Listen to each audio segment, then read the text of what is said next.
Hola gente, ¿cómo andan? Tanto tiempo, ¿no? Después de, no sé, 6 7 meses vuelvo a subir un video, pero hoy por una ocasión especial, ¿no? O sea, tengo que ir a darme la vacuna contra el COVID, mi primera dosis, y por suerte me tocó. Y entonces, en vez de dar las clases que doy siempre los martes en forma sincrónica para el GBC, pude dar una clase sola y la grabé. La grabé para todos aquellos chicos y chicas que no pudieron estar presente en mi clase habitual. Entonces, como una manera para retomar este encuentro con ustedes, les voy a mostrar lo que es una clase mía de sociedad y Estado, y así con esto vuelvo a reiniciar esa práctica que había tomado el año pasado con los videos. Prontamente subiré otro video, como les prometí a los estudiantes de este cuatrimestre, que iba a ser un video para ellos. Y además de eso, bueno, también tengo la idea de hacer una serie de videos relacionados con la historia argentina y alguna cuestión más que estoy pensando, que ya se van a ir enterando de a poco, ¿no? De a poco voy a empezar a armar los videos y y a subir más videos. Les mando un saludo a todos. Esto no solamente es para los alumnos y las alumnas de este cuatrimestre, sino para cualquiera que quiera presenciar o escuchar o ver una clase sincrónica mía de sociedad y Estado. Y bueno, ya que ahora me tengo que ir a dar a la vacuna, espero que muy pronto estemos la gran mayoría del pueblo argentino, de la población argentina vacunado, y así poder volver a una cierta normalidad y eh, lograr salir adelante de esta situación. Saludos a todos y todas, sigamos cuidándonos y nos vemos en el próximo video. Chao gente. Bueno, gente, buen día a todos y todas. No sé si están los de las dos comisiones, espero que alguno de la comisión de la una pueda estar. Hoy voy a dar esta clase nomás, porque bueno, como les puse ayer en Classroom y en el campus, ahora siempre del videíto que me imagino que lo habrán visto, espero. Y si no, véanlo porque ayuda. Que ahí presenté con mi PowerPoint, el PowerPoint también, véanlo, porque si bien son 12 paginitas de PowerPoint y las dos primeras no tienen sentido porque era presentación, ¿no? Es lo lindo, ¿no? El dibujito. Las otras 10 páginas sí tiene un esquemita que habla un poco de cómo está constituido el texto de Sidicaro que presentamos, más allá de la guía que les alcanzamos y la periodización esa que comentaba el otro día. Eh, y hablando de la periodización, el otro día presenté las 4 etapas previas a 1989, que es de lo que va a hablar un poco Sidicaro. Tengan en cuenta dos cosas. El texto de Sidicaro, si bien es específico, si bien yo voy a hacer preguntas o consignas en el parcial y obviamente en el final sobre este texto, el contexto, o sea, Sidicaro, si ustedes se fijan, si bien desarrolla un poco más, obviamente, porque es el objetivo de su trabajo, la parte de Menem y algo de la Rúa, pero sobre todo de Menem, los años 90, eh, fíjense que las etapas previas, que son base de su investigación para ver cómo se llegó a los años 90, Sidicaro habla, no sé, una paginita, 2 páginas, creo que son 5 páginas en total, 6 del texto, que habla sobre esas 4 etapas previas, ¿no? O sea, las menciona, tira los rasgos principales y nada más. Y uno, en el parcial o en lo que fuere, le puede llegar a preguntar que ustedes profundicen lo que está sosteniendo Sidicaro y con qué lo van a profundizar. Nosotros le estamos dando el atlas, ¿no? El de Zuliano Lobato, como para que tengan una suerte de manualcito que les sirva para tener una idea eh, de la situación política, económica y social de la República Argentina desde 1880 hasta los años 90, ¿no? De estos ciento y pico de años de historia. Fíjense que el Atlas está dividido, ya creo que lo hablamos en la primera clase, está dividido lo dividimos así en resumen, en política, sociedad y economía, ¿no? No me acuerdo el orden, pero en política, la situación política, los conflictos políticos, las relaciones políticas, quién es el oficialismo, quién es la oposición, o sea, en la parte política del Atlas, se menciona un poco quiénes son los actores políticos predominantes de cada periodo. Eso lo tengan en cuenta cuando vieron que yo les señalé que Sidicaro, una de las bases de las preguntas, ¿no?, que hacen a la base de su investigación es destacar las características de los actores políticos y socioeconómicos predominantes en cada una, previo a 1989, en cada una de esas etapas. Bueno, en el Atlas, en la parte, en cada periodo, en la parte que dice política, ahí va a hablar un poco de las relaciones, y cuando se habla de las relaciones se habla un poco de las características de los actores políticos, ¿no? Tanto de quién es el oficialismo, quién es la oposición, qué sucede con la iglesia, qué sucede con el movimiento obrero, qué sucede con las Fuerzas Armadas en general y el ejército en particular. Y cuando habla de la economía, obviamente va a hablar de las políticas económicas, pero dentro de las políticas económicas uno puede también deducir cuáles son los principales actores socioeconómicos, ¿no?, que también hace referencia a Sidicaro, y cuál es la posición y el juego de esos actores socioeconómicos. Y en la parte de sociedad va a hablar un poquito de cultura, va a hablar un poquito del movimiento obrero, también tener en cuenta cómo son las relaciones y cuáles son las características también de los distintos actores. O sea, utilicen el Atlas, por más que tanto Shirley los viernes como yo los martes no hagamos referencia propiamente al Atlas, a Suriano Lobato, sí se lo dimos el Atlas, sí le dimos guías,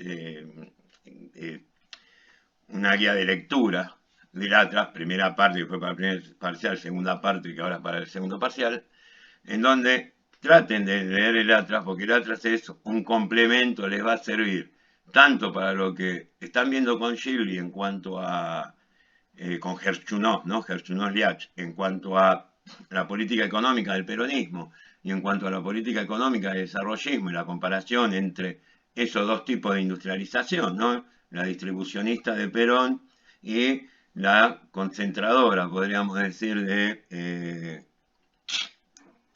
de Frondizi, o del desarrollismo con un alto porcentaje de capital, o sea, con una apuesta al capital extranjero. El Atlas le sirve para ver todo el contexto en donde se van desarrollando esas políticas que nos menciona Gerchunov y Liach, y a su vez le va a servir y mucho como contexto para entender un poco la periodización o las características de cada periodo que nos menciona Sidicaro. Así que aunque nosotros no hablemos específicamente del Atlas, y fíjense que ya estoy como 10 minutos hablando del Atlas, ¿no? Aunque no hablemos específicamente del Atlas, tengan en cuenta el Atlas como base, ¿no? Y no busquen por internet, por ningún lado. Le estamos dando el Atlas, le estamos dando el material, ¿no? Y el Atlas les sirve como base para sustento de lo que está diciendo Sidicaro. Además, en las consignas uno le puede preguntar de Sidicaro y le puede decir amplíe, ¿no?, las características, el periodo, lo que sea, con lo que sostienen Suriano Lobato. Con lo cual no tienen que buscar por internet, tienen que buscar y leer a Suriano Lobato, ¿no? Bueno, ahora vamos, sí, a las etapas de Sidicaro. La primera etapa, que la habíamos dicho la otra vez, que era la de inicios, expansión y consolidación del intervencionismo estatal. Ahí Sidicaro no va a hablar de estado de bienestar, no va a hablar de estado social ni nada por el estilo. Él, acuérdense que lo que quiere hablar es de cómo se fortalecen las capacidades estatales, para después hablar de cómo se empiezan a debilitar esas capacidades estatales, y a partir de ahí toma como referencia a cuando el Estado empieza a intervenir en funciones o a tomar funciones que antes no adquiría. Acuérdense que si bien estamos hablando de un Estado oligárquico y después estamos hablando de un Estado pluralista o democrático, hasta 1930, ambos estados, el oligárquico o conservador y el democrático o pluralista o radical, perdón, ambos estados son estado liberal y las funciones básicas, las dos primeras funciones básicas del estado liberal son, ténganlo presente siempre, garantizar el orden y la paz y garantizar la propiedad privada y las libertades individuales de las personas, ¿no? Muchos cayeron en el error de confundir garantizar el orden y la paz con la idea de Leviatán de Hobbes, que obviamente es Hobbes el que tira esa función del Estado, pero cuando uno les preguntaba sobre la función, estaba preguntando esa función de garantizar el orden y la paz.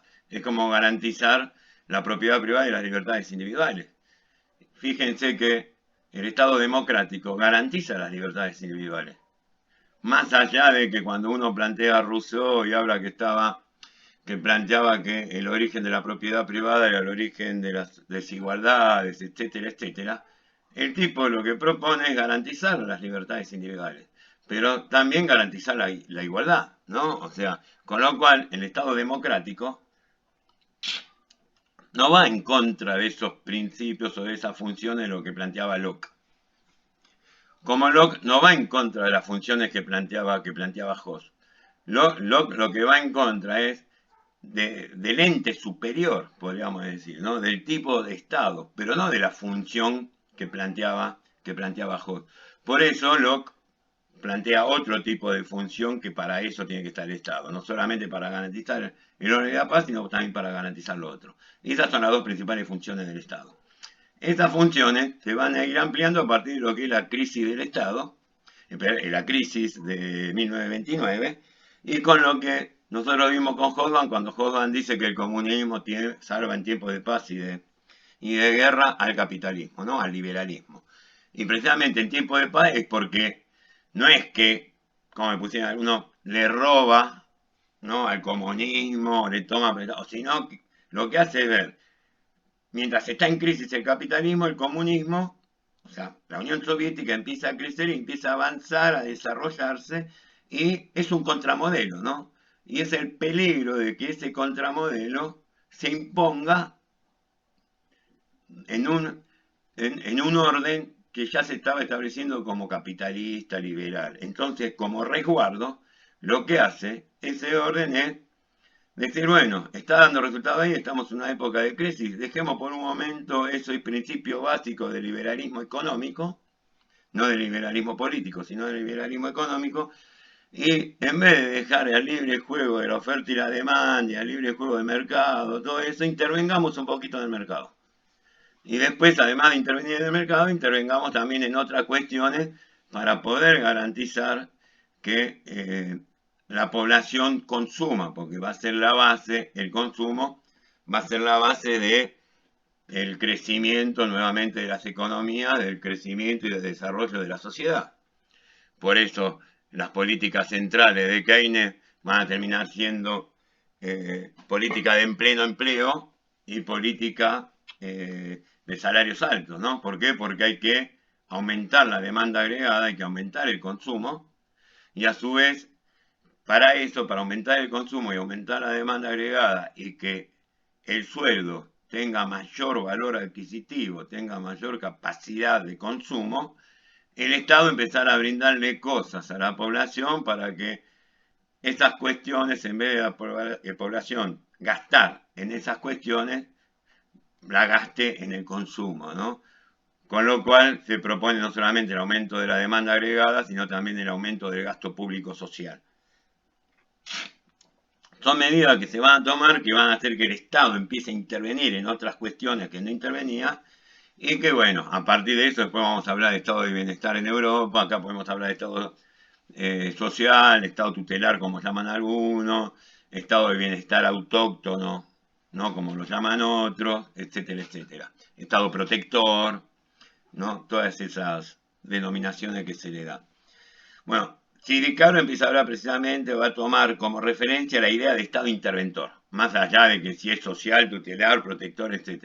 El Estado interventor, cómo el Estado empieza a intervenir en otras funciones y esto permite que el Estado empiece a fortalecerse. A partir de eso, va a tomar la primera etapa de la intervención cuando el Estado comienza a intervenir y cuando el Estado empieza a fortalecerse y esa intervención empieza a expandirse a otros sectores y empieza a consolidarse. Y esa etapa de expansión del intervencionismo, consolidación y fortalecimiento del Estado, ergo de las capacidades estatales, la voy a ubicar entre 1930 y 1955, que es el primer periodo. Y este periodo, a su vez, como dijimos la otra vez, lo va a subdividir en lo que comúnmente llamamos la década infame, ¿no? 1932 a 1943, pero bueno, vamos desde 1930 a 1943, que abarca el gobierno. No me hablen de esa etapa como gobiernos dictatoriales ni nada. Gobierno dictatorial hubo uno solo. El que surge, el gobierno de facto hubo uno solo, el que surge después del golpe de Irigoyen, ¿no? El de Uriburu.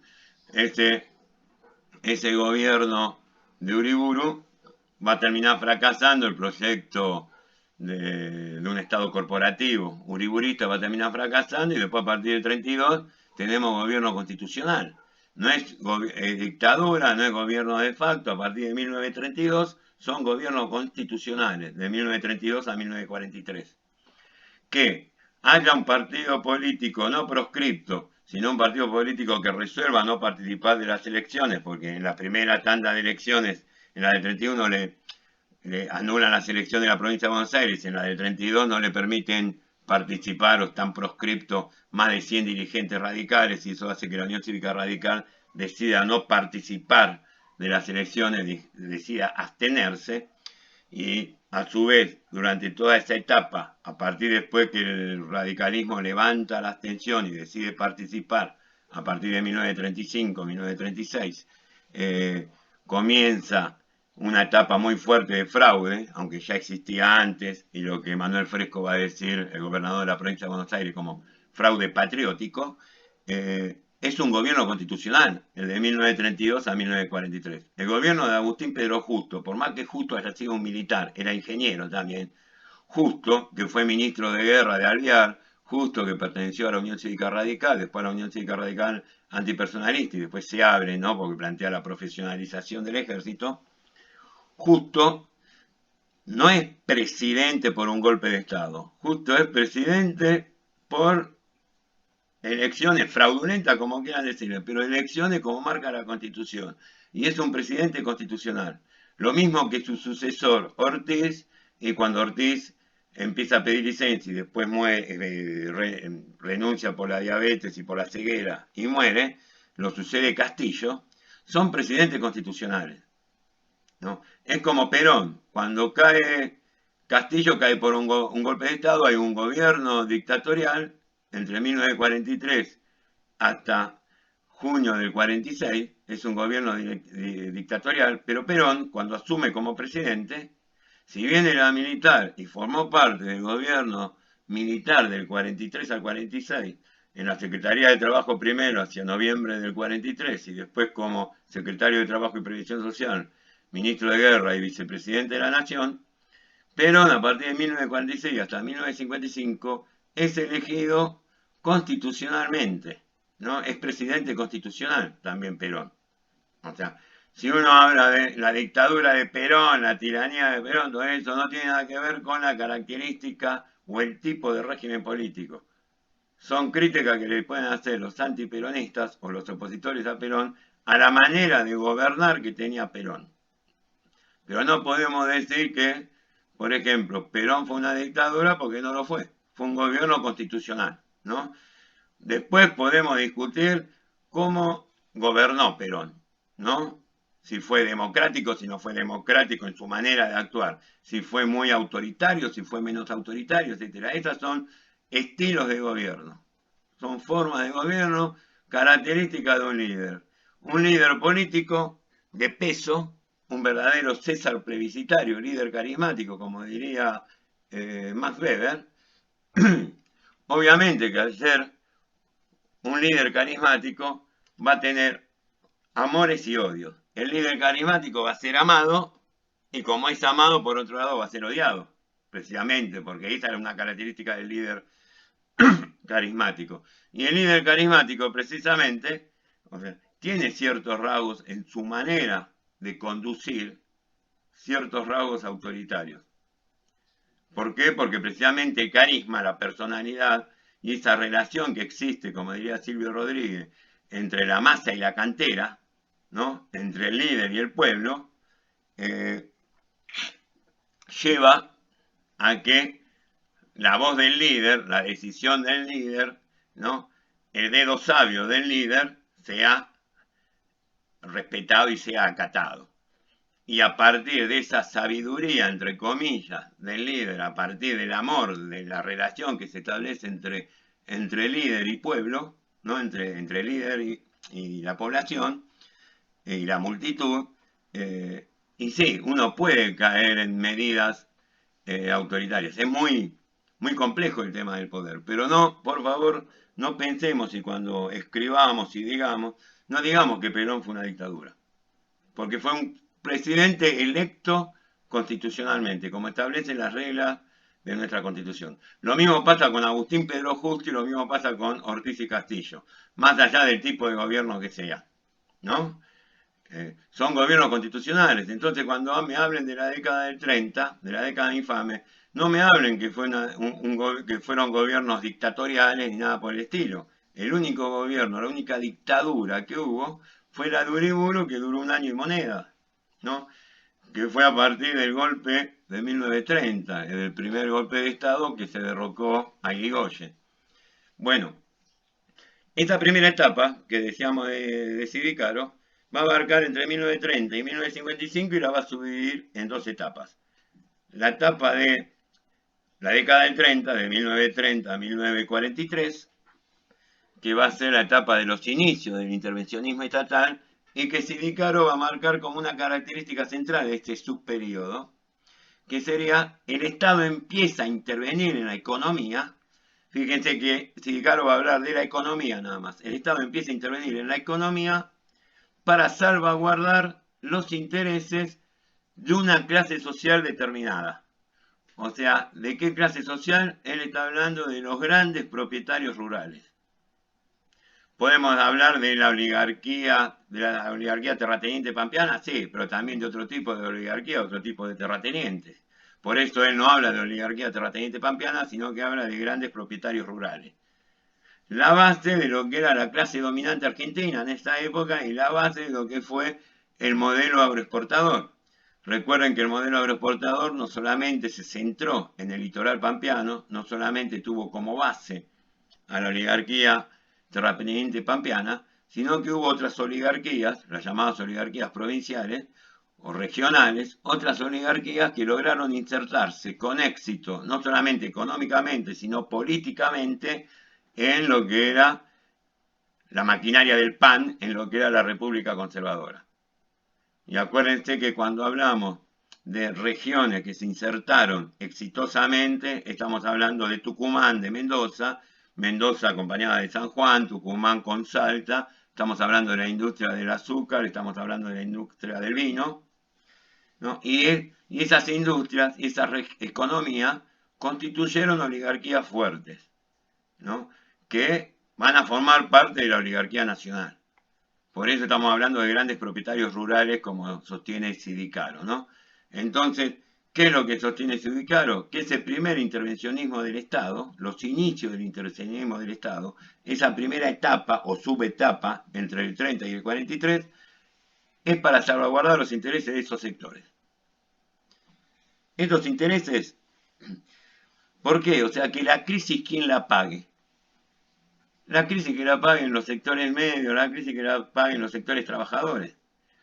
La única manera, fíjense en este pensamiento, es muy duro, muy crudo, pero ¿quién está en condiciones cuando termine todo este contexto internacional de crítico, que después se va a agravar con el tema de la Segunda Guerra? Cuando volvamos a un contexto internacional estabilizado, y Argentina deba, como pasó en la década del 70 y del 80, 1870, 1880, vuelva a insertarse exitosamente en el nuevo orden internacional, ¿quién es la que, o sea, tiene que estar preparada Argentina para poder insertarse? Y la manera que tiene que estar preparada es que precisamente los que tienen el capital, los que tienen la posibilidad de lograr revitalizar la economía nacional, una economía que está ligada al comercio internacional, una economía que se insertó exitosamente con los productos primarios, son los que tienen que estar bien parados, son los que menos tienen que sufrir las consecuencias, porque son los que tienen que después sacar el país adelante. Esa es la idea. Puede ser muy inhumana, puede ser muy chocante, uno no la comparte, pero de la posición, ¿no?, elitista, de la posición conservadora, entienden que esa es la manera de poder salir más allá de cuidar sus propios intereses, obviamente, ¿no? O sea, tomo el Estado para cuidar mis intereses. Con el radicalismo en el gobierno y sobre todo ya con el irigoyenismo en el gobierno, el irigoyenismo ya estaba representando los intereses de la clase media, no representaba los intereses de las clases dominantes, ¿no? El irigoyenismo, el radicalismo de finales de los años 20. Una cosa era Alvear, con un gobierno bastante conservador, en donde gran parte de sus ministros formaban parte de la clase dominante, de la élite. Pero ya con Irigoyen nuevamente en el poder, por más que sea el Partido Radical, ya la mayoría de los funcionarios, de la dirigencia política en el gobierno, representaban más los intereses de clase, los intereses de las clases medias, que los intereses de las clases altas, ¿no? Y en una época de crisis, el Estado obviamente va a responder a salvaguardar principalmente a los intereses de la clase que está gobernando, ¿no? Entonces era imperioso para las clases dominantes, o si quiere decir de las clases altas argentinas, recuperar el control del Estado, que es lo que pasó desde mi punto de vista, lo que pasó en 1930 y lo que se mantiene durante la década del 30. Recuperar el control del Estado para salvaguardar los intereses de esa élite ante la crisis internacional. Después, cuando pase la crisis y se vuelva a estabilizar el orden internacional, esa élite es la que va a estar en condiciones de volver a poner al país en el primer orden mundial en materia económica, como pasó 40, 50 años atrás, ¿no? Y las primeras medidas, que a lo mejor la vieron, bueno, las primeras medidas tienen que ver con el control de cambio, o sea, cómo el gobierno, el Estado se mete en el cambio financiero, ¿no?, en el cambio de la moneda. Ustedes saben que a partir de la crisis del 30, ya venía desde antes, pero a partir de la crisis del 30 cae el patrón oro, ¿no? Ya hay una anarquía internacional monetaria, no hay ningún patrón, o sea, el patrón monetario recién se va a imponer con los acuerdos de Bretton Woods en 1944, con un nuevo patrón que va a ser el patrón dólar, va a reemplazar al patrón oro. Fíjense en características que señala que Hoffman nos puede hablar de los distintos siglos, ¿no? El siglo XIX, la característica de este siglo burgués eurocéntrico es que el patrón oro es el que rige el intercambio, las relaciones comerciales, ¿no?, y económicas. Bueno, en el mundo bipolar, en lo que sería Occidente, el que va a regir las transacciones económicas va a ser el dólar a partir de ahora. Y cómo directamente ya hay ese cambio de centro, ya se termina Europa, ya no es más eurocéntrico, y el liberalismo, el capitalismo pasa a tener su nuevo centro, que va a ser Estados Unidos, y un nuevo patrón. El dólar va a reemplazar al oro. Pero desde 1930, ya un poco desde antes, pero desde 1930 hasta 1945, hay una anarquía monetaria, ¿no? Entonces, con lo cual, uno podía vender y recibir libras y después comprar a otro y pagar en dólares, y con lo cual había que convertir las libras en dólares, y todas esas cuestiones, bueno, se hacía en negro, el Estado toma cartas en el asunto, ¿no? Esto lo va a hacer en 1931 y después la reforma de 1933. Y otras medidas de este intervencionismo estatal son las juntas reguladoras de la producción, principalmente la de carnes y la de grano, que son la base del modelo agroexportador, en donde estas juntas reguladoras lo que van a hacer es precisamente intervenir en el mercado y regular ¿no? O sea, intervenir, o sea, qué es lo que se vende, cómo se va a vender, a quién se vende, cuánto se vende, imponer precios, etcétera, etcétera. Y también se va a crear, por ejemplo, el Banco Central de la República Argentina, que si bien era un proyecto que ya tenía Irigoyen, o que ya venía del periodo radical, se va a crear en 1935 y se va a poner en funcionamiento en 1937 el Banco Central de la República Argentina, que va a ser privado, después Perón lo va a estatizar porque va a estar bancado con capitales de los bancos privados, y el Banco Central va a tener 4 funciones básicas, ese Banco Central. La primera es estabilizar la economía, la segunda ser el banquero del Estado, o sea, el que maneje el presupuesto. La tercera, la de regular el crédito, o sea, ustedes fíjense ahora que si ustedes quieren sacar un crédito en un banco, o ponerse una cajita de ahorros, o la cuenta sueldo, etcétera, o sacar una tarjeta de débito, todo aparece según determinado tipo de tasas y según siempre dice regulado, lo que regula el Banco Central. A partir de la creación del Banco Central es el Banco Central el que va a establecer qué tasas, poniendo, ¿no? O sea, márgenes, obviamente, ¿no? Los tipos de tasas de financiación, a qué tipo de industria o a qué tipo de empresas había que darle preferencias o no, porque una de las intervenciones en la parte económica del Estado es empezar a desarrollar ciertas industrias. No lo hace Perón, se empieza desde antes, y precisamente desde el Banco Central se va a impulsar medidas de que los distintos bancos emitan créditos a tasa especial. Cuando digo tasa especial digo a bajo interés, ¿no? Créditos a tasa especial a empresas, pequeñas y medianas empresas, de 3 ramas principales de la industria. Una que es la industria clásica, que es la base de toda reactivación económica cuando esa economía está en crisis, que es la construcción. Y los otros 2 tipos de industria serían la industria textil y la industria mecánica, ¿no? Metálica, perdón, la industria metálica. Después será la metalmecánica. Eso, la industria textil y la industria metálica van a ser la base del proceso de industrialización. Lo que ustedes estuvieron viendo con Perón y con Frondizi, y después toda la diversificación y cómo fue evolucionando la industria, la base, el inicio de esa industrialización tiene que ver con las industrias textil y metálicas. Y son a las que apuntan en la década del 30 con estos créditos especiales. ¿Por qué? Porque los planes, el plan Pinedo va a ser el hombre de la economía de esa década. Pinedo, si bien conservador y si bien un hombre que provenía de la vieja escuela, también promovía la industrialización. No era que era un tipo antiindustrial, para nada.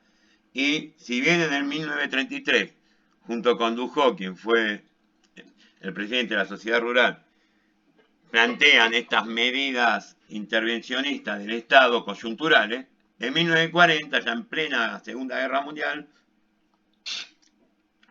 Pinedo plantea su plan, el conocido Plan Pinedo, que no va a ser aprobado, que va a generar las bases para lo que va a ser la política económica posterior, por lo menos los debates posteriores. ¿Cuál es el rol del Estado, ¿no?, en la política económica? ¿Qué pasa con la industria? ¿Qué tiene que ser Argentina? Y Pinedo va a decir una famosa frase que también tiene sentido si uno escucha esa frase a esto que sostiene Sindicado, de que las primeras medidas intervencionistas del Estado fue para salvar los intereses de los propietarios rurales, de los grandes propietarios rurales, ¿no? Que es la economía argentina, esto es lo que decía Pinedo, la economía argentina gira en base a una rueda maestra que es el comercio internacional, el comercio exterior. El país está en condiciones de crear o generar ruedas auxiliares o ruedas menores que auxilien a esa rueda mayor. ¿Qué está diciendo con esto Pinedo? Nosotros, Argentina, como nos insertamos en el orden internacional y llegamos a ser la 5ª economía del mundo, y con el modelo agroexportador, Argentina es una economía que va a depender del mercado internacional. Pero no podemos depender del mercado internacional únicamente con 4 o 5 productos, con la riqueza de nuestra tierra. Sí, con la riqueza de nuestra tierra nos hicimos una economía fuerte, sí, pero ya en los nuevos tiempos no podemos nada más basarnos en esos 4 o 5 productos como hizo Argentina para llegar a ser la quinta economía. Necesitamos tener ruedas que sustenten, que apoyen a estos 5 o 4 productos, con lo cual necesitamos tener más productos, y no solamente productos primarios, más productos en el mercado internacional, pero siempre dependiendo del mercado internacional, porque el orden internacional, el mercado externo es el que nos va a dar los recursos necesarios para poder desarrollarlo. Y a partir de eso, cuando dice que Argentina está en condiciones, está hablando, bueno, del desarrollo de ciertas industrias, que son precisamente la textil y la metálica, y la alimentaria, la industria alimentaria, ¿no? Precisamente el plan Pinedo lo que plantea es la diversificación de los mercados y la diversificación de los productos. Y esto ya da paso a lo que es la industrialización y da paso a la discusión que se dan entre si vamos a centrarnos en el mercado externo, qué pasa con el mercado interno, qué pasa con esta idea de la demanda agregada y del consumo, etcétera, etcétera, que va a derivar después en el proyecto peronista. Por lo menos en el primer proyecto peronista, en el primer plan quinquenal, ¿no?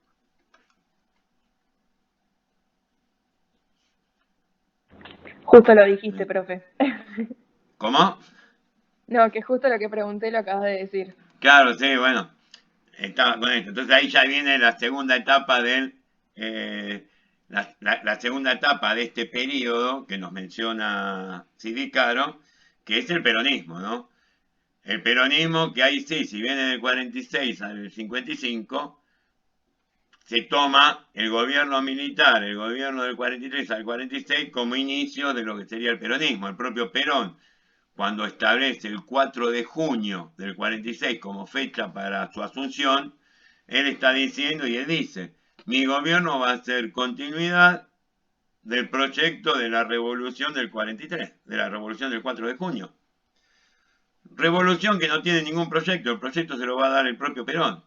O sea que cuando se produce el golpe en el 43, el único proyecto que había es evitar la candidatura de Robustiano Patrón Costa, evitar que los avances que se habían logrado y el acercamiento que había logrado el nacionalismo o los sectores nacionalistas con ciertos sectores de los conservadores, lo que serían los conservadores nacionalistas como Fresco, como Castillo, la imagen de Robustiano Patrón Costas, un hombre, ¿no?, de Salta, una de las grandes fortunas del país, con muchos vínculos no solo con Europa, sino con Estados Unidos, era un retroceso para estos sectores. Y el golpe del 40 era un retroceso en todo sentido. Y el golpe del 43 fue apoyado incluso por la Unión Cívica Radical, aunque después la Unión Cívica Radical se lo oponga. Pero el golpe del 43, la Unión Cívica Radical lo ve con agrado, ¿no?, al golpe de Estado del 43. El gobierno del 43, del cual va a surgir la figura de Perón. Y Perón no solamente va a decir, mi gobierno es continuidad del proyecto del 43, del proyecto de la revolución, proyecto que él le da, junto con Domingo Mercante, él es el que pone el proyecto, le da una idea, ¿no?, una base a ese gobierno surgido en el 43, sino que también Perón va a decir, vengo a continuar el camino iniciado por Irigoyen.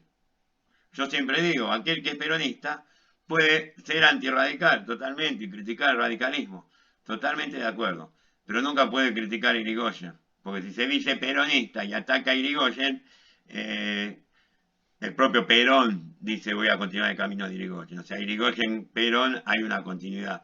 Es como aquel que se dice irigoyenista plenamente y después ataca a Perón, también tiene una cierta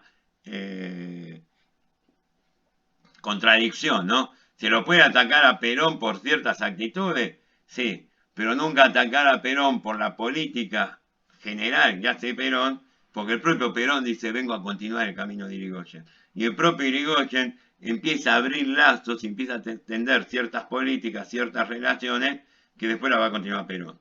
Más allá de que los dos tienen un estilo parecido o similar de manejarse. La gran diferencia entre ambos es la oratoria, ¿no? Mientras Irigoyen era un tipo para nada orador, tenía pánico escénico, Perón era un orador impresionante, ¿no?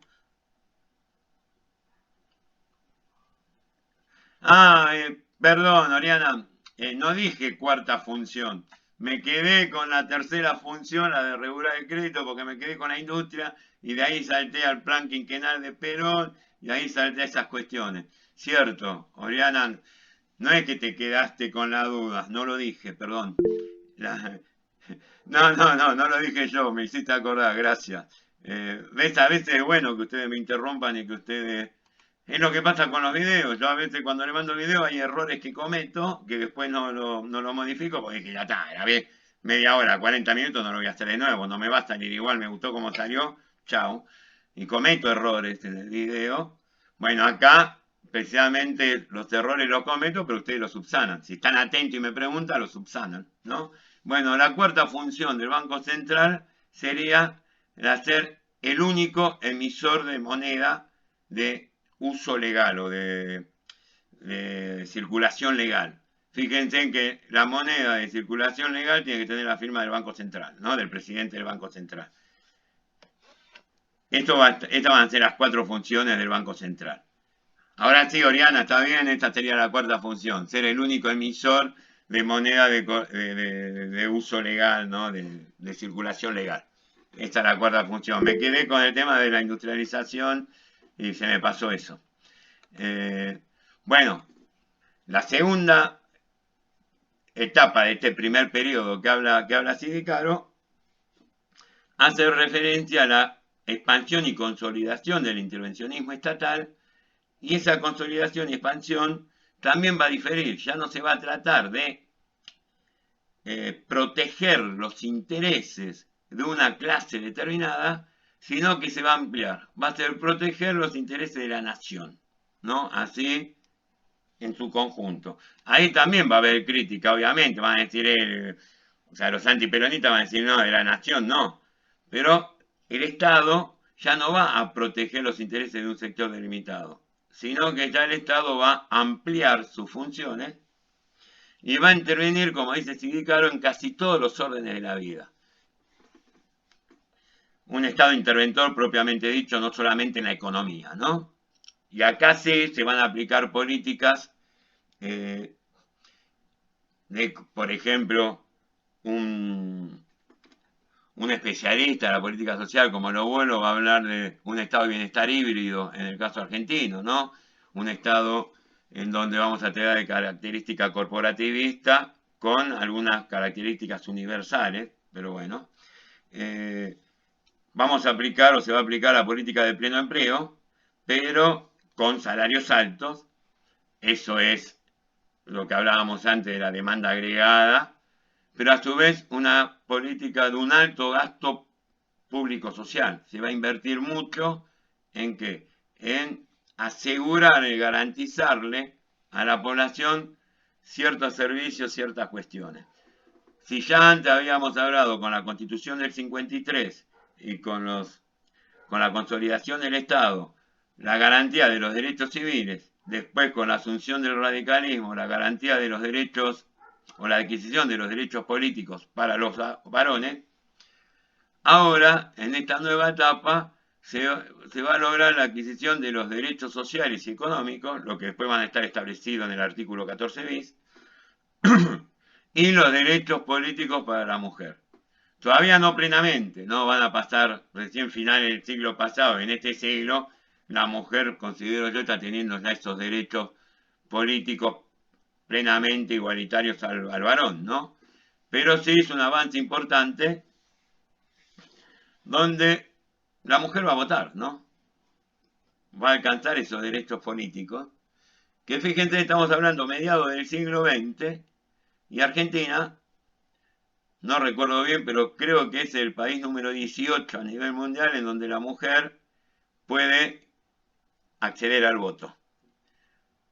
Está bien, no había tantos estados democráticos, ¿no? Creo que eran 40 y pico. Pero fíjense que Argentina es el número 18 y recién, creo que es el 18, anda por ahí. Y recién es a mediados del siglo XX, ¿no?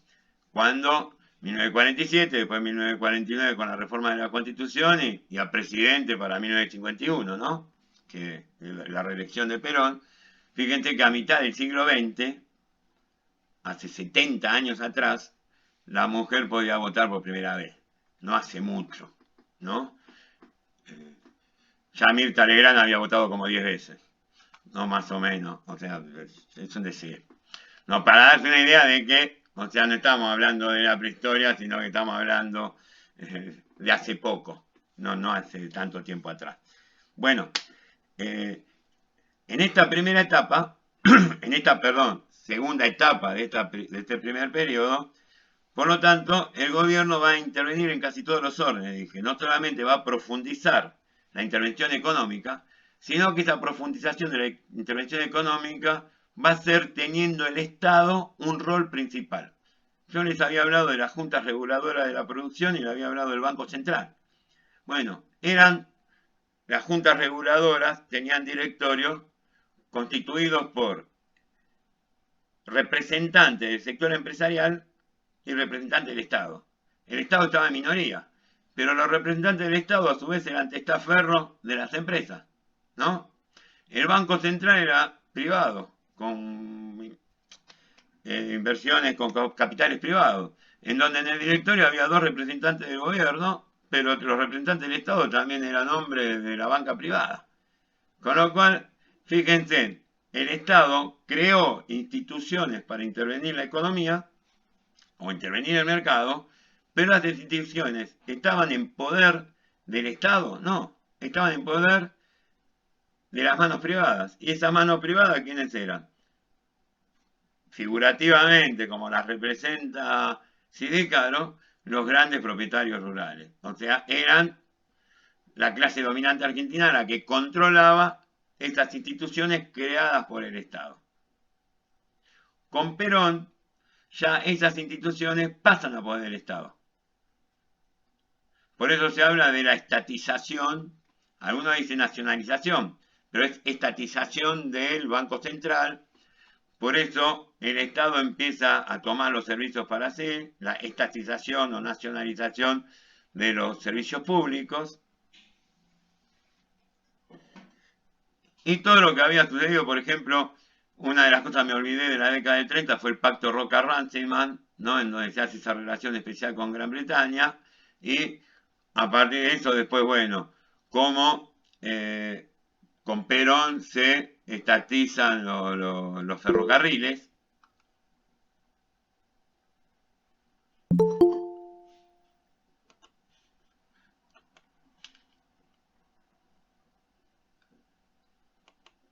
Monopoliza la ganancia del campo es con el IAPI. Ustedes estuvieron hablando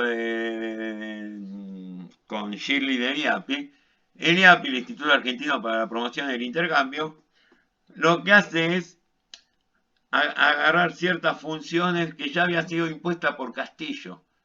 Castillo en 1942 impone dos impuestos. Bueno, vale.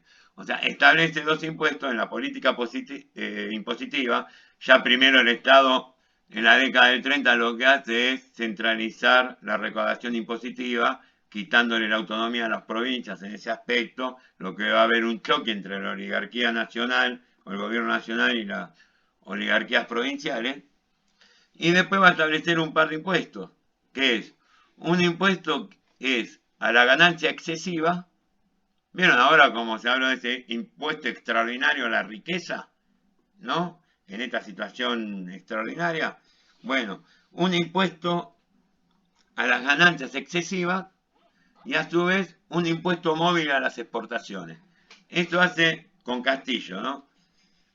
Eso es muy bien mirado por un actor que cada vez empieza a tener más presencia, como el ejército. Es muy bien mirado por los sectores nacionalistas y obviamente es mal mirado por los grandes propietarios rurales, en donde ya tenemos como el conservadurismo, ciertos sectores del conservadurismo, el conservadurismo de Castillo, el conservadurismo nacionalista, se va alejando de lo que eran los viejos conservadores, ¿no?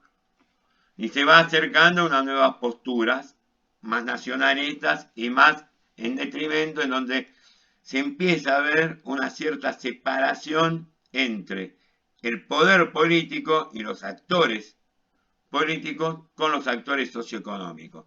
O sea, el poder político empieza a separarse del poder económico y empieza a tener presencia propia, podríamos decir.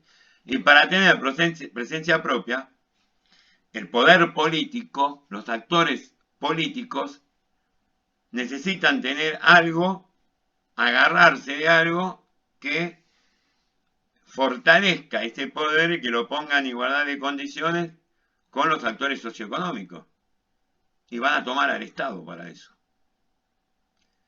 O sea, piensen que la Unión Cívica Radical nace de la élite excluida del sistema oligárquico, del sistema del PAN, que logra imponerse a través de los sectores reformistas con la ley Saspeña, a través de las elecciones, y empieza a hacer alianzas con otros sectores. Cuando precisamente la Unión Cívica Radical, a través del triunfo del irigoyenismo, la imposición del irigoyenismo dentro de sus filas, logra cada vez ser más representativo de los intereses de las clases medias, acercándose al movimiento obrero, que de los intereses de las clases altas, es cuando se produce la separación, cuando nace la Unión Cívica Radical antipersonalista y después cuando se produce el golpe de Estado. ¿Por qué? Porque ya empiezan a ver en juego, o sea, ya no son los mismos intereses de los que manejan el Estado que de los que tienen el verdadero poder económico. Hay una separación, con el irigoyenismo empieza a separarse, entonces hay que cortarlo. Golpe de Estado, década infame viene después. Ahora bien, con estos conservadores nacionalistas, una vez que Ortiz proviene del viejo radicalismo, Ortiz proviene de esa élite, ¿no? Castillo representa a estos sectores que quieren cortar un poco con la vieja clase dominante. Por eso cuando Castillo, cuando se le viene todo encima en medio de la Segunda Guerra Mundial y cuando encima ya en esta Segunda Guerra el eje empieza a decaer y ya se va viendo el triunfo de los aliados, Castillo pone como su sucesor a quien, a Robustiano Patrón Costa. O sea, totalmente algo contradictorio y opuesto a lo que él estaba haciendo. Esto es precisamente lo que hace que el ejército, los sectores nacionalistas, tomen a Castillo como un traidor, ¿no? Pero bueno, es la jugada que hace Castillo como para impedir que el radicalismo, que la Unión Cívica Radical, encima muerto Alvear, o sea que la Unión Cívica Radical, que ya mayoritariamente representaba los intereses de la clase media, que la Unión Cívica Radical tomara el poder. Entonces él, Castillo, como para seguir con el tema del fraude y para lograr, ¿no?, el beneplácito y los acuerdos de los viejos sectores conservadores, menciona a un tipo que encima tiene contacto con Estados Unidos y que puede a partir de eso frenar el avance de la Unión Cívica Radical, que en sí la Unión Cívica Radical ya se había aliado o se estaba juntando con los socialistas, con los demócratas, los comunistas con Ciudad del Frente Popular, con toda esa cuestión. Era peligroso, son otros intereses de clase, ¿no? Entonces por eso pone a Robustiano Patrón Costa y viene lo del golpe de Estado. Pero lo que quiero decir con estos impuestos, el impuesto a las ganancias excesivas y el impuesto móvil a las exportaciones, llevan a un intervencionismo del Estado, que ese intervencionismo lo que permite con esos impuestos es la base de lo que después va a ser el IAPI. El IAPI, ¿qué es lo que hace fundamentalmente, que vieron con Gerchunov y vieron con Shirley? El IAPI es, ¿no?, básicamente comprar a un precio más o menos básico la producción y después comercializarlo en el mercado internacional, ¿no? Con eso, ¿qué es lo que hace? Hacer un diferencial. Esa es la idea, ¿no? Fracasa, obviamente, y con ese diferencial bancar no solamente las industrias que ya estaban, la textil y la metálica, sino también bancar el proceso de industrialización. O sea, como se habla del primer plan quinquenal, el campo subsidia a la ciudad o el campo subsidia a la industria. Esa es la idea con el IAPI. ¿Va a fracasar? Sí, fracasa. Y la idea es centrarse en el mercado interno y centrarse en una política de pleno empleo, de salarios altos y llamar al consumo, llamar al gasto. Esto va a producir después inflación y el fracaso. Es más, hay comentarios que dicen, cuando Perón, el hombre de la economía de Perón es Gómez Morales, ¿no? Cuando Perón le dice a Gómez Morales, toma, yo quiero que me apliques este plan, porque Perón fracasa en su intento de sumar a los empresarios, ¿no? Fracasa en ese intento. La alianza quería hacerla con el movimiento obrero, apoyado por las Fuerzas Armadas y por la Iglesia, pero quería hacer una alianza entre el movimiento obrero, los sectores empresariales y el Estado. Fracasa el acercamiento, sobre todo con los sectores, con los empresarios. Entonces dice, poneme, quiero llevar adelante este plan. Y Gómez Morales, el economista de Perón, le dice, es inviable, general. Es inviable. O sea, económicamente no se puede.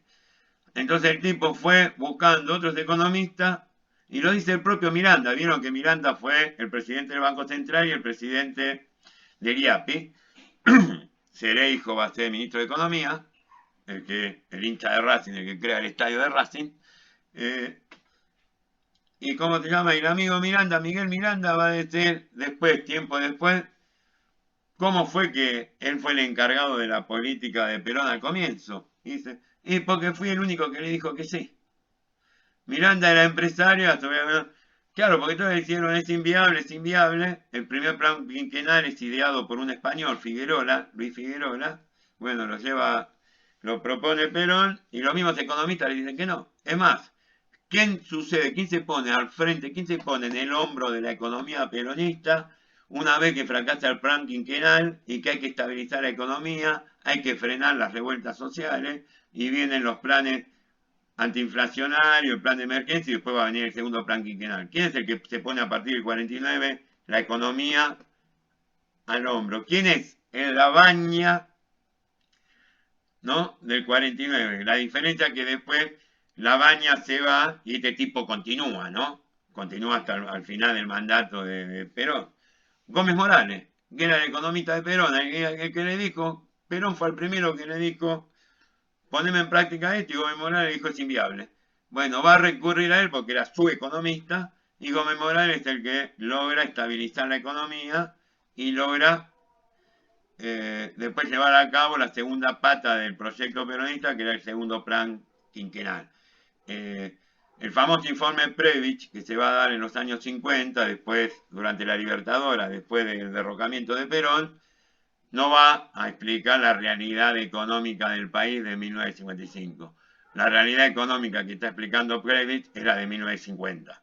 En 1955, cuando se hace ese golpe de Estado a Perón, cuando es el bombardeo a Plaza de Mayo y todo eso inexplicable que sucedió y cruento en la historia argentina que sucedió en el año 55, no es producto de la política económica o de la crisis económica argentina.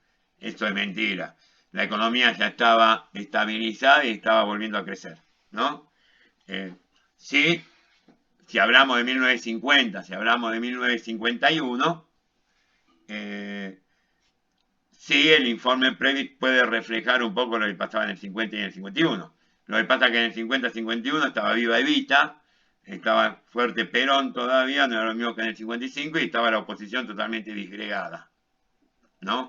Muerta Evita, y después de lo que pasó con la crisis, aunque la economía se estabilizó, la oposición logra aglutinarse alrededor del enfrentamiento que se produce entre Perón y la Iglesia, y a partir de ese aglutinamiento y a su vez el enfrentamiento que empieza a haber, las internas que empieza a haber dentro del ejército y el enfrentamiento entre la Marina y el ejército, llevan a los sucesos de 1955 y a todo lo que sucede entre el 53 y el 55. Pero eso ya va por el lado político más que por el lado económico.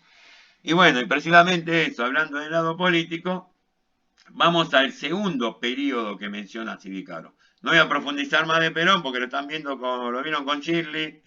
Vamos a Sivicaro, si no, no termino más con Sivicaro. El segundo periodo del intervencionismo estatal dijimos que era de 1955 a 1976. En ese periodo, Sivicaro, ¿qué nos va a decir?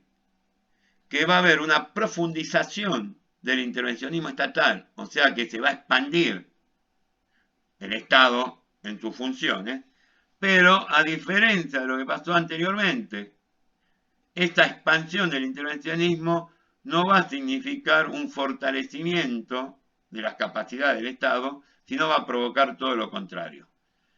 Fíjense qué paradoja. Si Caro va a decir que el segundo periodo o la segunda etapa del primer periodo, que significa la expansión del intervencionismo estatal a casi todos los órdenes de la vida social, esto va a significar el fortalecimiento del Estado y el fortalecimiento de las capacidades estatales.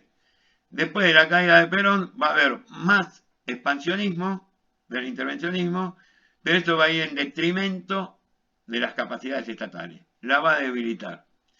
Y el tipo va a dar una respuesta muy sencilla, muy básica. Después se puede desmenuzar sobre esa respuesta. Pero el tipo va a decir que la causa central de que este expansionismo de la intervención produzca un efecto contrario al periodo anterior, o sea, en vez de fortalecer las capacidades estatales, la debilita y comienza el debilitamiento del Estado, se debe a la fuerte inestabilidad político-institucional que va a caracterizar al periodo 1955-1976, ¿no? O sea, dejemos de lado la economía, aunque esta inestabilidad va a influir en la economía, pero no le vamos a echar la culpa, no lo dije así, Sindicaro, no importa, no le vamos a echar la culpa a crisis económicas, a las políticas económicas y nada por el estilo, al debilitamiento del Estado, sino principalmente las malas políticas económicas que llevan a debilitar el Estado y las malas políticas económicas que llevan a producir crisis económicas, ¿no? Son productos de ¿qué? De la fuerte inestabilidad política e institucional. Y le voy a poner un ejemplito como me gusta poner y no me acuerdo si lo dije en el video. 1955-1976, estamos hablando de 21 años. Un poquito menos porque estaríamos hablando de septiembre del 55 a marzo del 76, que sería exactamente el periodo que él marca, ¿no? Del 26 de septiembre del 55 al 24 de marzo del 76.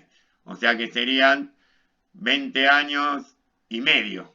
Pero vamos a redondear en 21 años. En esos 21 años, la Constitución del 53 establecía que el mandato presidencial duraba 6 años. En 21 años, ¿cuántos presidentes tenemos que tener? 4. Fíjense que Perón del 52 tendría que haber durado hasta el 58. Vamos si hubiéramos continuado con lo constitucional, ¿no? No me interesa si había fraude o no. Dejemos de lado esto. Vamos con la idea constitucional. Perón, el mandato de Perón hubiera terminado en 1958, ¿no? Bueno. Con lo cual, del 55 al 76 hubiéramos tenido, son 21 años. Si cada mandato dura 6 años, tendríamos 3 presidentes, 18 años, más los 3 años que le faltaban de mandato a Perón. Estamos hablando de 4 presidentes, incluyendo a Perón, ¿no? Bueno. 4 presidentes, incluyendo al Perón, que estaba en el gobierno. Tenemos del 55 al 76. Fíjense, estamos hablando de gobiernos constitucionales. Vuelvo a decir, no me interesa si hubiera habido fraude o no. De gobierno constitucional. Estamos hablando de una estabilidad institucional y política. Fíjense que de 4 presidentes, uno que ya estaba en el mando, que tenía que terminar su mandato, y 3 presidentes más constitucionalmente elegidos, y no me interesa el color político, pasamos a tener, primero, un gobierno cívico-militar, producto de un golpe de Estado. Ya no un gobierno constitucional, sino un gobierno no constitucional, que es el llamado Revolución Libertadora, 1955-1958. Y dentro de la cual tenemos 2 presidentes, Lonardi y Aramburu. Lonardi con un proyecto que era volver a revitalizar la alianza peronista sin Perón, obviamente, y un Aramburu con el proyecto de desperonización, de acabar con el peronismo. Fracasa y asume un gobierno civil, constitucional, que Cavarossi va a hablar de semidemocracia porque el peronismo va a estar proscripto. Y asume Frondizi como presidente en 1958. Frondizi, que va a ser líder de la Unión Cívica Radical Intransigente. La Unión Cívica Radical se va a dividir en dos, en la UCRI y la Unión Cívica Radical del Pueblo. Acá triunfa Frondizi con el apoyo de Perón, el famoso pacto Frigerio-Cook, o Frondizi-Perón. Frigerio y Cook eran los delegados de Frondizi y de Perón respectivamente. Frondizi es renuncias antes de ser derrocado en el 62 y asume un gobierno provisorio de facto que es el de Guido. Guido era el presidente del Senado, pero bancado, tutelado por los militares. Ya tenemos 4 gobiernos distintos, no constitucionales. Vuelve un gobierno constitucional, Ilia, también radical, pero no de la UCRI, sino de la UCRP, del otro sector, del sector liderado por Balbín. Ilia va a durar menos de 3 años en el gobierno. Después de Ilia viene un golpe de Estado y viene la llamada Revolución Argentina. Esa Revolución Argentina va a durar de 1966 a 1973.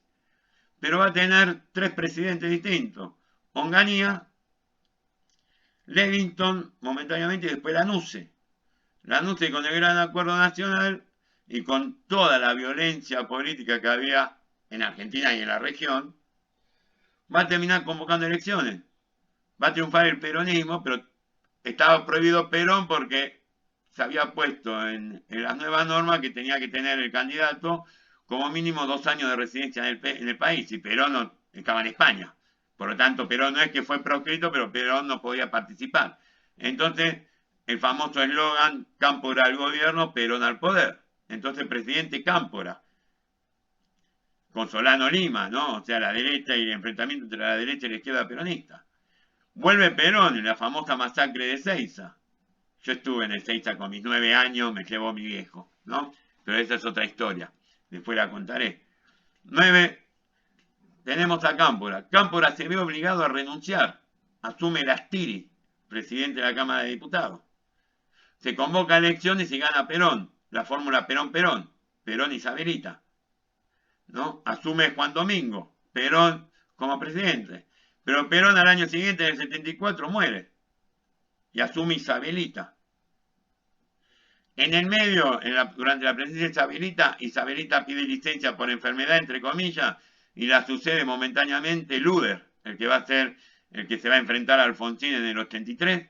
Luder, como presidente del Senado, va a ser el presidente provisional del país cuando Isabelita pide licencia, y Luder en el 75 es el que firma el Operativo Independencia, ese que se impone contra el ERP en Tucumán, ¿no? Si también lo nombramos a Luder, son 13 presidentes. Sin nombrarlo a Luder, porque es una suplencia, podríamos decir, en el gobierno de Isabelita, estamos hablando de 12 presidentes. Tendría que haber 4, 12. Y encima estamos hablando de gobiernos militares, gobiernos constitucionales con la proscripción del principal partido político y un gobierno constitucional con la participación del principal partido político, que es el que gana, pero enfrentado internamente, que produce una serie de violencias políticas. Surge la lucha armada, ¿no? Los grupos armados de la sociedad civil, las organizaciones políticas armadas, y tenemos un estado, una coyuntura totalmente inestable, política e institucionalmente. Encima, fíjense, los gobiernos constitucionales, uno de un color político, la UCRI, el otro la UCRP. UCRI y UCRP estaban enfrentados, por eso se dividieron. Uno con el liderazgo de Frondizi y el otro con el liderazgo de Balbín, que encima Balbín no es presidente, va a ser Ilia, un cordobés, el presidente de la nación. Después asume el peronismo y con todas sus internas. En el medio hay gobierno militar, y fíjense, la Revolución Libertadora asume Lonardi, a los 40 días Lonardi ha bajado de un plumazo y asume Aramburu, los sectores fuertes antiperonistas, los sectores gorilas. Con la Revolución Argentina pasa lo mismo. Fracasa el Ongañato, Ongaña se ve obligado a renunciar después, ¿no?, de lo que fue el Cordobazo, el Rosariazo, y sube Levington. Levington es un tipo moderado. Y después desplazado por el otro hombre fuerte de las Fuerzas Armadas, que es Lanusse. Y Lanusse es totalmente distinto a Levington. y la anuncia, al final termina acordando ese famoso gran acuerdo nacional, la hora del pueblo, los acuerdos, el famoso abrazo entre Balbini y Perón en Gaspar Campo.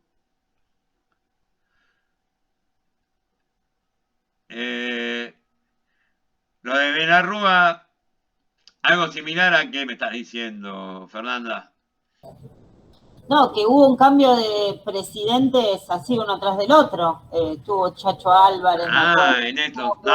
No, Chacho Álvarez fue vicepresidente y renunció a los 6 meses a la vicepresidencia. Pero hubo como varios así que fueron, no duraron.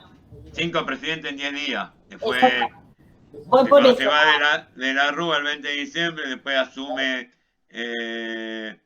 Puerta como presidente del Senado porque no había vicepresidente, renuncia a Puerta, asume Rodríguez Sá, que va a durar 3-4 días, ¿no? Renuncia, asume Camaño, asume Camaño como presidente de diputados, y después la asamblea, que dura un día, y la asamblea legislativa acuerda que sea Duhalde el presidente de la nación y asume el 1 de enero, ¿no? Del 2001, del 2002, perdón. Sí, esto es producto de una semana, pero eso es, constitucionalmente se le busca la vuelta. O sea, ¿por qué asume el presidente del Senado, Puerta? Porque no hay vicepresidente. Chacho Álvarez había renunciado a los 6 meses, 7 meses de haber asumido el gobierno. Con lo cual, si renuncia el presidente, tiene que asumir, en la sucesión presidencial, ahí asume el presidente provisional de la Cámara de Senadores. El presidente provisional no quiere ser presidente, renuncia, entonces elige un presidente de la Asamblea Legislativa. Y la Asamblea Legislativa, que son senadores y diputados, elige a Rodríguez Sá, ¿no?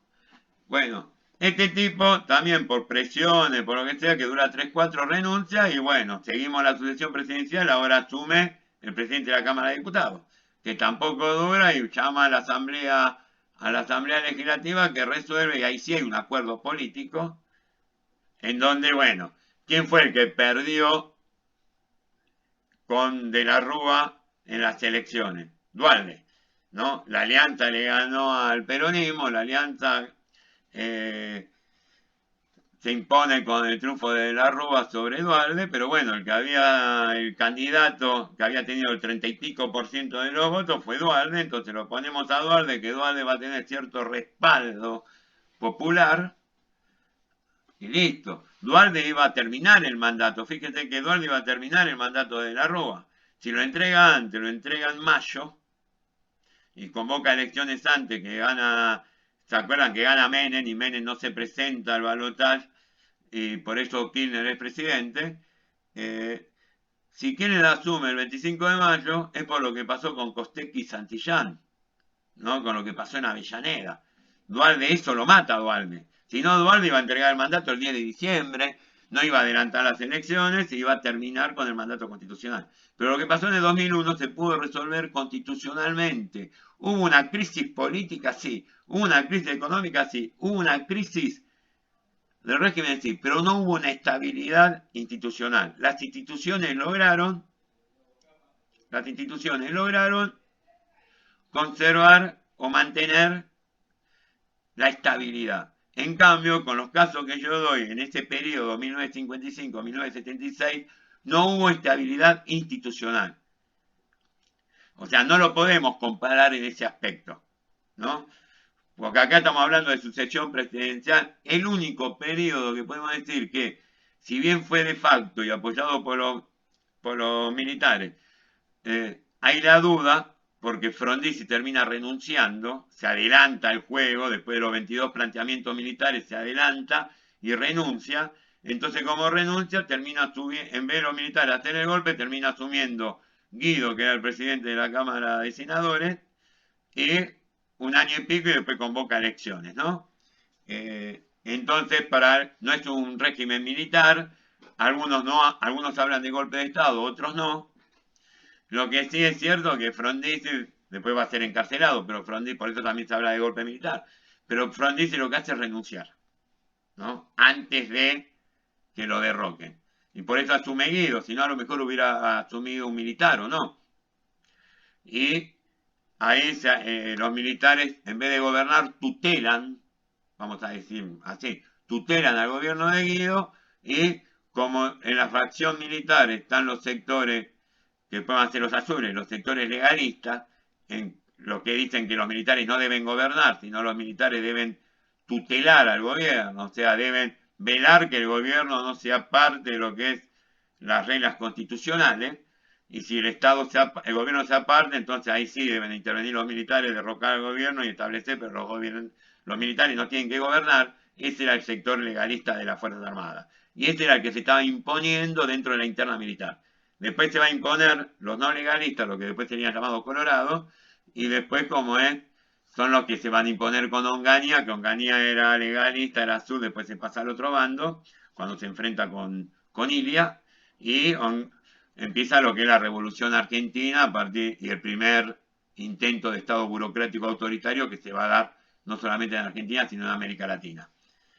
Bueno, esta es la principal causa de la inestabilidad del debilitamiento del Estado, la inestabilidad político-institucional. Esa inestabilidad, nos va a decir Sidicaro, produce, ¿qué cosa? Que no haya un proyecto estable y duradero de país. Y en ese proyecto estable y duradero de país, no hay un proyecto económico viable, efectivo, y por ende, eso en vez de fortalecer al Estado lo va a debilitar. ¿Por qué? Porque cada fuerza política o cada gobierno, o sea, cada actor político que toma el gobierno, vamos a llamarlo en ese nombre, va a buscar alianza con determinados actores socioeconómicos. Y en esas relaciones, ¿qué le va a garantizar a los actores políticos? Una porción, vamos a llamarlo así, del Estado, del poder político, a los actores socioeconómicos. Una vez que ese gobierno cae, ya sea por golpe de Estado o ya sea porque hay elecciones y asume un gobierno constitucional, el nuevo gobierno va a hacer alianza con otros actores socioeconómicos y también va a tomar como pieza de intercambio el Estado.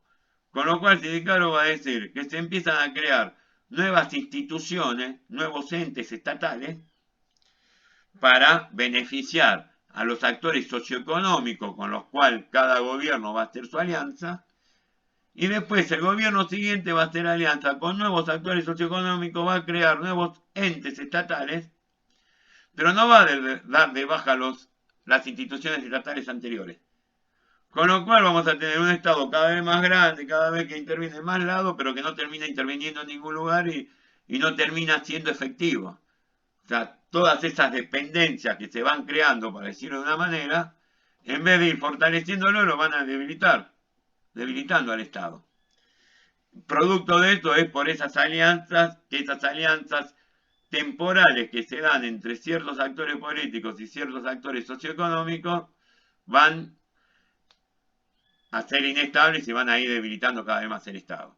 A su vez, aparecen en escenas nuevos actores políticos, como ser el ejército, como ser el movimiento obrero, como representante del peronismo, y nuevos actores socioeconómicos, y aparecen por primera vez actores socioeconómicos internacionales, ¿no? Los organismos multilaterales de crédito empiezan a aparecer tímidamente, el Fondo Monetario y el Banco Mundial, que después en la tercera etapa van a aparecer con todo, y empiezan a aparecer las empresas multinacionales. Perdón. En la tercera etapa, que es 1976-1983, era de la última dictadura militar, o dictadura cívico-militar, el famoso proceso militar, en donde se va a hablar, Sidicaro va a hablar de dictadura militar y desarticulación del Estado, ¿no? Precisamente ya el nombre lo dice, si vamos a desarticular el Estado, ya hay una política tendenciosa a ¿qué? A debilitar al Estado, ¿no?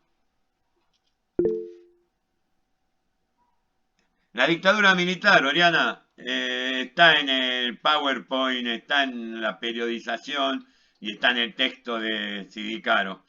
1976, 1983 y está en cualquier lugar, ¿no? 24 de marzo del 76 al 9 de diciembre del 83, ¿no?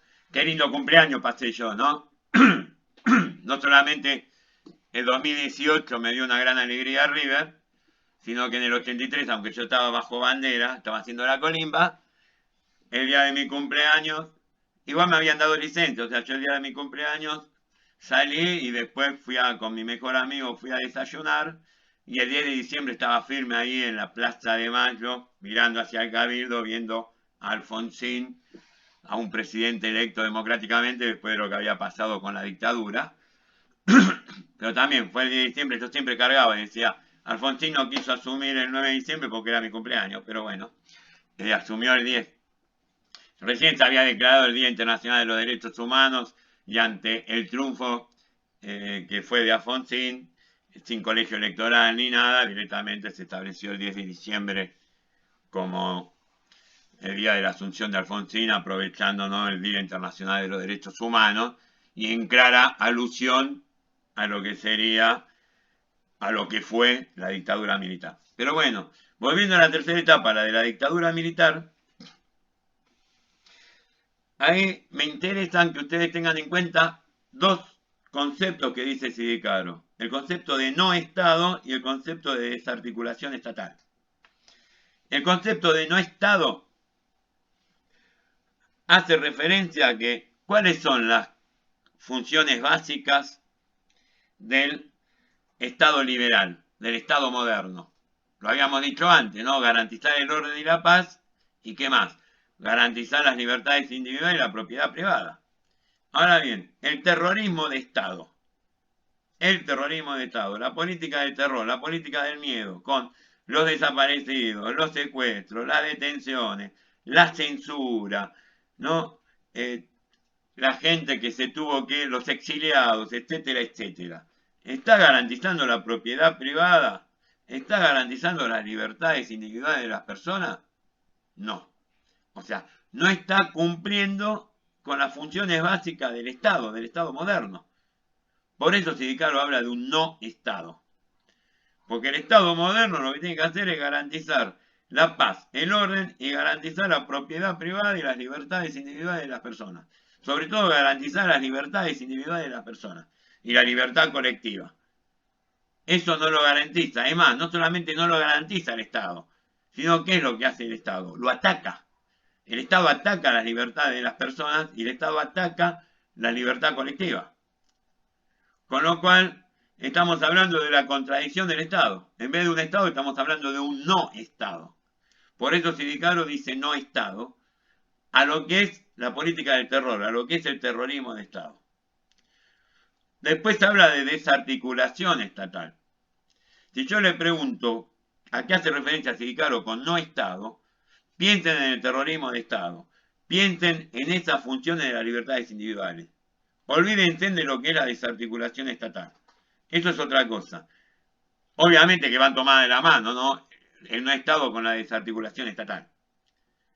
Pero la desarticulación estatal hace referencia precisamente a cómo el Estado los militares tratan de disgregar el Estado, de disolver al Estado. De por sí al Estado lo van a dividir en tres partes. Se van a dividir el Estado por cada Fuerza Armada. El Ejército le va a tocar un tercio, a la Marina otro tercio y a la Aeronáutica otro tercio de las instituciones estatales y de las empresas estatales. Que no la van a privatizar, eso lo señala Sidicaro. Va a haber un enfrentamiento entre los actores socioeconómicos con los actores políticos, en este caso principalmente el oficialismo, que es la Fuerza Armada, la dictadura, el proceso militar, la junta militar. ¿Por qué? Porque los tipos van a pedir privatizar. Bueno, dame las empresas a mí. Y el Estado no lo va a hacer. Van a hacer lo que se llama la patria contratista, la terciarización de los servicios. El Estado es el dueño, pero le delega la provisión de los servicios a empresas privadas, ¿no? Pero la propiedad de las empresas es del Estado. El Estado no se desprende porque es los militares, la manera que tienen de poder mantenerse en el poder es teniendo esas empresas y el control del Estado. Si el control del Estado de las empresas y de lo que obtienen el recurso los militares se lo dan a los actores socioeconómicos, se quedan sin nada los militares, ya pierden todo el poder que tienen y los actores socioeconómicos, como los actores internacionales, no lo van a apoyar más. No, va a perder apoyo político, económico, internacional. Entonces una manera de resguardarse en el poder es esa. Y no hay un criterio lógico, cada fuerza armada va a manejar ese tercio del Estado como se le ocurra. Y va a hacer las alianzas y entregarle las empresas, o sea, los contratos con los sectores que quieran ellos. O sea, hay una disgregación del Estado. El Estado va a estar dividido en tres, pero no en poder legislativo, ejecutivo. Va a estar dividido en tres, pero sin ningún hilo sin ningún denominador común en cuanto a lo que es la función del Estado, ¿no? Las capacidades del Estado para dar algún tipo de respuesta a la sociedad. Por eso habla de desarticulación estatal y son los inicios del neoliberalismo. ¿No? En esta época se hablaba de neoconservadurismo porque lo que hacen los militares es la desregulación económica, el aperturismo económico, algunas pequeñas privatizaciones y empieza con el proceso de descentralización en la salud y en la educación.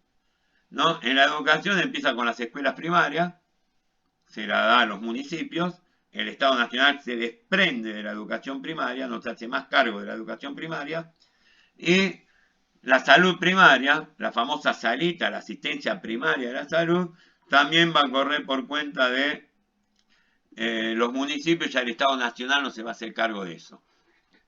¿No? Y fíjense que estoy mencionando tres características clave del neoliberalismo y tres características clave que Sidicaro nos va a mencionar sobre el gobierno de Menem.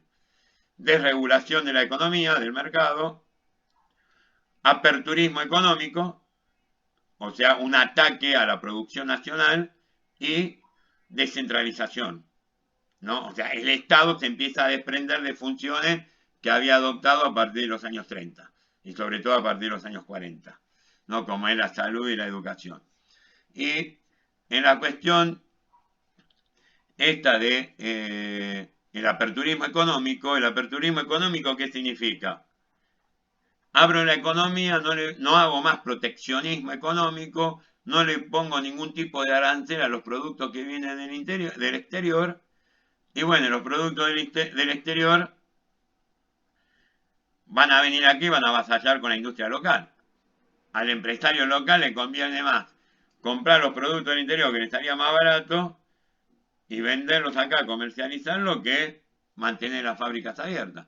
Y empieza un proceso de desindustrialización, que después se va a manifestar con toda la letra con Menem, ¿no? Si nosotros vemos, no sé si ustedes, hablando de la uva, si conocen la sede de Avellaneda, del ciclo básico, ¿no? Enfrente de la sede de Avellaneda está el Alto Avellaneda, si conocen la zona donde está Macro, si conocen toda esa zona del sur de Avellaneda, eso eran todas industrias. Dejaron de ser industrias. Y así, si ustedes van por Soldati, por Parque Patricio, Barraca, la zona sur de la ciudad de Buenos Aires, o si no, si van por todo lo que es el primer cordón industrial de la provincia de Buenos Aires, Gran Buenos Aires, eran un montón de... Por eso el Riachuelo es lo que es, porque todos los desechos industriales iban ahí. Bueno, a partir de la etapa militar y después con Menem, se produce ese proceso de desindustrialización que lleva a una caída considerable del empleo, a una caída considerable de la economía argentina. Gente, me voy despidiendo, me quedaría para la clase que viene hablar un poquito de Alfonsín y después meterme ya con Menem, y ahí cerramos Sidicaro y vemos algo más. Porque bueno, ya saben por qué me tengo que ir, ¿no? O sea, les agradezco y nos estamos viendo el martes que viene. Cualquier duda que tengan me pueden consultar. Chao, gente. Dale, profe, suerte con la vacuna. Gracias. Chao.